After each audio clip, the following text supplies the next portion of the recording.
नमस्कार. आपल्याकडं रघुवीर खेडकर लोकनाट्य तमाशा सांगली जिल्ह्यातल्या पलूस तालुक्यातल्या आंधळी या गावी एकंदरीत आलेला आहे आणि या ठिकाणी खूप जुनी जाणकार कलावंत माझ्यासमोर बसलेले आहेत. त्याच्यामध्ये रघुभाऊंशी चर्चा झाली, राजू खोल्लम यांच्याशी चर्चा झाली.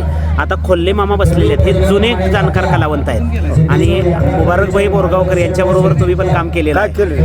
तर खोल्ले मामा, हा तमाशा फड रघुभाऊंचा कसा आहे आणि रघुभाऊंना पद्मश्री पुरस्कार मिळाला, एका कलावंताच्या गुणाचं चीज झालं, तुम्ही या फडात कसं काम करता आणि तुम्हाला काय वाटतं याबद्दल? भावाला जो पुरस्कार मिळाला हा मग कलावंताला नाही पूर्ण महाराष्ट्राला याचा आनंद झालेला आहे की तमाशा कलावंताचे मान उंचावलेली या पुरस्कारामुळं आणि त्यांना जो पुरस्कार मिळाला तो पुरस्कार आम्हाला मिळाला असं आम्ही समजतो. खूप मनाचं मोठेपण खोल्ले मामांच्याकडे आहे. रघुभाऊंना पुरस्कार मिळणं म्हणजे मला मिळाल्यासारखं आहे हे सांगितलं. आणि भाऊ खोल्ले मामा, तुम्हालाही कुठंतरी न्याय नक्की मिळणार आहे कारण तुम्ही साधना केलेली आहे. मला मी जवळजवळ या पार्टीमध्ये भाऊच्या 43 वर्ष काम करतो. एका ठिकाणी किती 43 वर्ष भाऊकडे मी काम करतो. बरोबर. माझं आता शेवटचं वर्ष म्हणजे कांताबाई यांच्या सहवासातनं काम. हो. मी बाईंच्या सहवासात म्हणजे भरपूर दिवस काढले. बरं. आता भाऊचं माझे 43 वर्ष या ठिकाणी काम करतो. तसं मी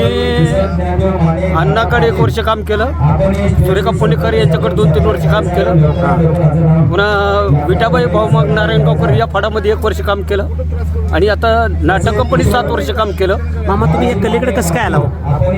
मी गॅदरिंगमध्ये पहिली कामं करायचं होतं, मला एक कलेचा छंद लागला आणि त्या छंदामुळे इकडं वळलो गेलो. काय मग हे सगळं प्रवास करत करत या तमाशा प्रवास माझा हा 57 वर्षाचा प्रवास आहे तमाशा क्षेत्रात. बरं, मला एक सांगा की तुम्हाला बसल्या बसल्या आठवण आली 1982 साली संगीतरत्न दत्ता महाडिक पुणेकर सह विनोद सम्राट गुलाब बोरगावकर ही तमाशा पार्टी निघाली. त्या वर्षी म्हणे तुम्ही त्यांच्याकडे होतो. त्यावेळी कसं काय त्यांच्याकडे काय वातावरण होतं? वातावरण खूप वेगळं होतं तिथलं. अण्णाचं आणि मामांचं कलावंतावरचं प्रेम होतं. काय भाऊ जे आता प्रेम करतात तेच प्रेम मामा आणि अण्णा करायचे कलावंतावर. काय आणि असे फड मला कोणा होणे नाही. नाही वाटत. हो. काय हे तमाशासाठी महान रत्न होऊन गेली ही माणसं. तशी पण होणे नाही. आम्ही काय बुजगाव नाही नाही. त्यांच्याकडे पण आहे म्हणून पण त्यांचा आशीर्वाद आहेत आम्हाला. कोणाचे?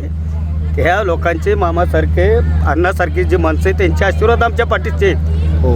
मी ज्ञानेश्वरमध्ये माऊलीमध्ये बसण्याच्या एंट्रीवरून फक्त अण्णांनी मला झापड मारली होती. बहिणीला त्याची माझी एंट्री बसायची चुकली होती तर स्टेजच्या पाठीमागे आले अण्णांनी माझी थोबडीच मारली. तेच अण्णांनी मला अर्ध्या तासानं बोलून विचारलं, बाळ तुला राग आला का? मला नाही अण्णा. मग त्यांचे आशीर्वाद आहेत आपल्याला. काय आपण काय करू शकत नाही. तो आणि रसिक. कोणकोणत्या वगनाट्यात कामं केली तुम्ही? मी 1 वर्ष होतं फक्त ज्ञानेश्वर माऊलीमध्येच काम केलं तेवढं त्यांच्याकडं. बरोबर. आणि इकडे आता कांताबाई आणि रघुवीर भाऊ यांच्याकडे कुठल्या वडात काम केलं? यांच्याकडे भरपूर वगनाट्य आतापर्यंत 40-50 वगनाट्यात काम केले. मोठे मोठे कोरडा रिपोर्टला थोडा. पुन्हा नाग्या आपलं हे नागपूरचा आपू यादव, सोनबाई कुंकवली होऊन जाईल. रायगडची राणी हे मोठे मोठी वगनाट्य इथं होऊन गेली. कलंकित मित्र झाले, क्रांतिसिंह नाना पाटील. काय अजून तमाशा कलेकडं तुम्ही आपण आलो, जीवन खरोखर सार्थकी झाले असं वाटतं? हो, झालं, सार्थक झालं.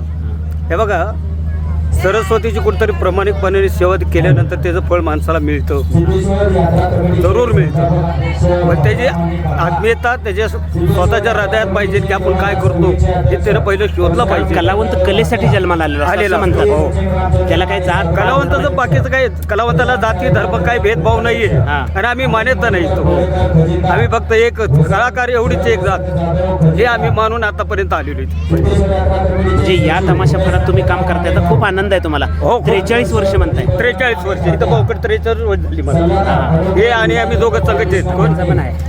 हे भांडारी नावी, हे मास्तर कोण? हे मास्तर 1, 2 आणि 3 आम्ही जुनी माणसं इथले. काय 7वीची माणसं आम्ही 3च राहिलो इथं आता. दुसरं कोणी नाही.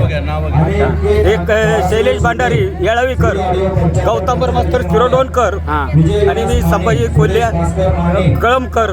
आम्ही अशी 3 माणसं या ठिकाणी होतात कार्यरत. चांगलं आहे. म्हणजे आता मला फक्त हेच विचारायचं होतं की तुम्ही या फळात काम करता याचं समाधान तुम्हाला, समाधान.